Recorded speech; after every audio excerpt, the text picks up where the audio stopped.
গায়ে cricket ball লাগায় যেন রণক্ষেত্রে রূপ নিল ভৈরব। তুচ্ছ এই ঘটনাকে কেন্দ্র করে ভাঙচুর করা হয় ৫টি বাড়ি, আহত হয়েছে অন্তত ১৫ জন।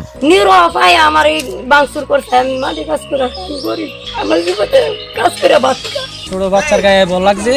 তারপর এই বাচ্চার বাড়ির একটা ছেলে ছিল, জিজ্ঞাসা করছে কিরে বল লাগলো কেন। তো ওই ছেলেটাও সমান বয়সী, তাই দুজনে এক পর্যায়ে হাতাহাতি হয়েছে।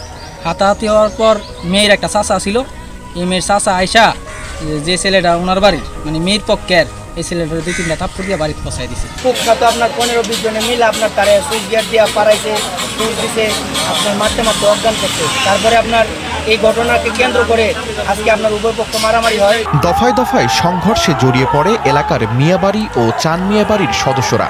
গত ২ দিন ধরে একই চিত্র বিরাজ করছে ভৈরব উপজেলার কালিকাপ্রাসাদ ইউনিয়নে।